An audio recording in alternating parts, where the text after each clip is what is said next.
अब उस अभिमन्यु को जिसने सारे चक्रव्यूह को तोड़ने का काम किया, मैं इतना ही कहूंगा, चक्रव्यूह का प्रसंग छेड़कर आपने अच्छा किया। इस देश ने बहुत सारे चक्रव्यूह देखे, कांग्रेस का चक्रव्यूह सर, इसके 7 किरदार मैं बताता हूं सर। पहला कांग्रेस, दूसरा पंडित नेहरू, सर नाम लेने के लिए मना किया, मैं दूसरी तरह से बोलता हूं। पहला कांग्रेस, दूसरे पहले प्रधानमंत्री एनजी, फिर तीसरा किरदार आईजी पूर्व प्रधानमंत्री, चौथा आरजी1 उस समय के प्रधानमंत्री, पांचवा एसजी, छठवां आरजी2 और सातवां आप सब जानते ही हैं। आप समझदार हैं, समझ गए होंगे सर। पहले चक्रव्यूह ने देश को विभाजन कराया, पहले चक्रव्यूह ने देश का विभाजन करवाया, और दूसरे जो एनजी उन्होंने देश को कश्मीर की समस्या दी और चीनियों को भारत की भूमि सौगात में दी, चीनियों को भारत भूमि सौगात में दी। सर तीसरे चक्रव्यूह आईजी ने, पूर्व प्रधानमंत्री आईजी ने देश को आपातकाल दी, इमरजेंसी दी और पंजाब में अशांति दी। चौथे जो आरजी1 है, आरजी1 ने बोफोर्स दिया और सिखों का निस्सहार किया। पांचवें जो ऐसी हैं, उन्होंने सनातन धर्म परंपरा के प्रति नफरत का नैरेटिव बनाया, 12 लाख के करोड़ के घोटालों को संरक्षण प्रदान किया, देश की आर्थिक अर्थव्यवस्था को भंवर जाल में फंसाया। और छठे ठहरे आप, जिन्होंने पिछले 15 सालों में देश की राजनीति, संसदीय परंपरा और संस्कृति को इतना नुकसान पहुंचाया जितने कि ये बाकी 6 मिलकर चक्रव्यूह एक साथ मिलकर भी नहीं कर पाए। और रही 7वीं, उनका मैं नाम नहीं लूंगा, मैं इतना ही कहूंगा सभापति जी, 7 चक्रव्यूह ने मिलकर देश को गरीबी, भूखमरी, आतंकवाद, कट्टरवाद जैसे अनगिनत दुष्चक्रों में फंसा दिया था। देश को हमने इन आपके दुष्चक्रों से बचाया है, आजाद कराया और माननीय प्रधानमंत्री मोदी जी के नेतृत्व में विकास रथ को आगे बढ़ाया। आज दुनिया में भारत को 5वीं बड़ी अर्थव्यवस्था बनाया। आप जिस अभिमन्यु को घेरने की कोशिश पिछले 22 सालों से कर रहे हैं, गुजरात से लेकर दिल्ली तक, आपके योद्धा और आपकी सरकारें निपट गई, लेकिन आप उनको घेर पाए क्योंकि वो जनता के दिलों में बसे हैं। आज यहाँ 293 अभिमन्यु बैठे हैं, भले ही आपके पास करण जैसे धुरंधर हो, शकुनी जैसे कुटिल रणनीतिकार हो, धर्म हमारे साथ है, धर्म हमारे साथ है।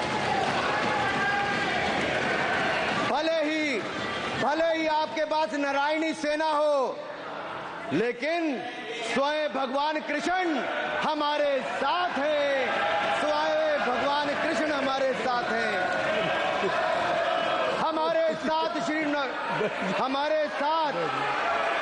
हमारे साथ श्री रघुनाथ तो किस बात की चिंता शरण में दिखाया। माननीय सभापति जी, हमारे साथ श्री रघुनाथ तो किस बात की चिंता शरण में रख दिया जब मात, तो किस बात की चिंता। हमारे साथ तो जनता रूपी रघुनाथ है और आगे भी रहने वाला है। आप देखिए, ये कल से हलवा बांटने की बात कर रहे थे। अध्यक्ष महोदय, झूठ के पैर नहीं होते, ये झूठ अक्सर कांग्रेसियों के कंधे पर सवार होकर सैर करते हैं, जैसे मदारी के कंधे। सर इसको देखिए, माननीय सभापति जी, झूठ सब के बजाय आप असत्य कहें। झूठ असल सदी है, उसको हम कार्रवाई का हिस्सा नहीं है। असत्य कहें। माननीय सभापति जी, I have already given ruling, mister Venugopal ji, I have given ruling. माननीय सभापति, असत्य के पैर नहीं होते, असत्य के पैर नहीं होते, और ये असत्य अक्सर कांग्रेसियों के कंधे पर सवार होकर सैर करता है। जैसे मदारी के कंधे पर बंदर होता है, वैसे ही राहुल जी के कंधे पर झूठ का बंडल होता है। जैसे मदारी के कंधे पर बंदर होता है, वैसे राहुल जी के कंधे पर झूठ का बंडल होता है।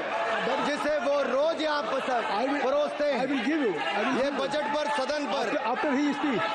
माननीय सभापति जी, जिस व्यक्ति को बजट निर्माण की प्रक्रिया का पता ना हो, संसदीय कार्य में रुचि ना हो, मात्र अध्यादेश को फाड़ने का काम किया हो, उससे क्या अपेक्षा की जा सकती है? मैं पूछना चाहता हूं, हलवा किसको मिला?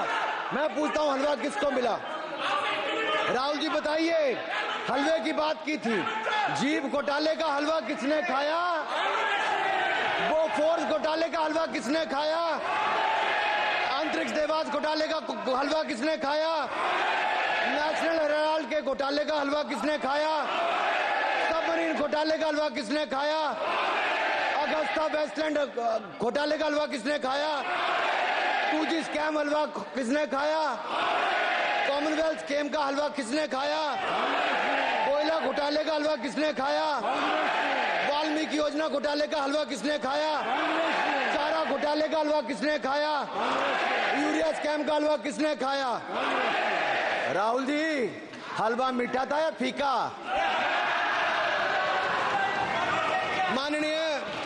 माननीय सभापति जी, कुछ लोग ओबीसी की बात करते हैं।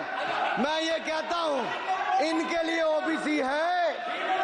गौरव सुनिए, गौरव बड़ा इंपॉर्टेंट है।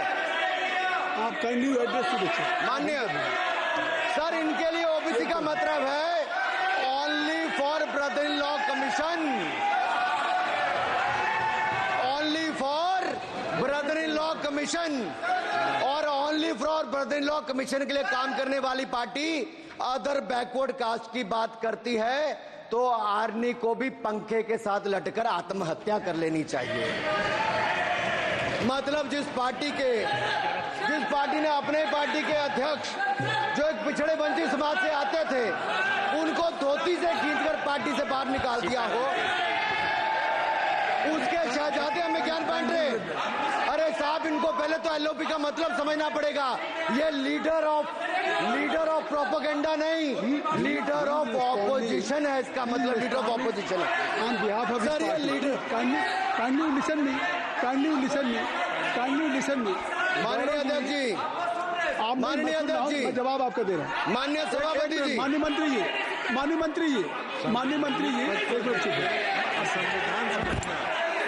सुनिए। माननीय गौरव जी, आप या माननीय सदस्य जो कह रहे हैं, मैं समझता हूं कि माननीय राहुल जी एलओपी, उन्होंने भी बात कही सरकार पे या सरकार के मंत्रियों के लिए नाम लिया, तो उसका जवाब अगर वो दे रहे हैं, अनपार्लियामेंट्री वर्ड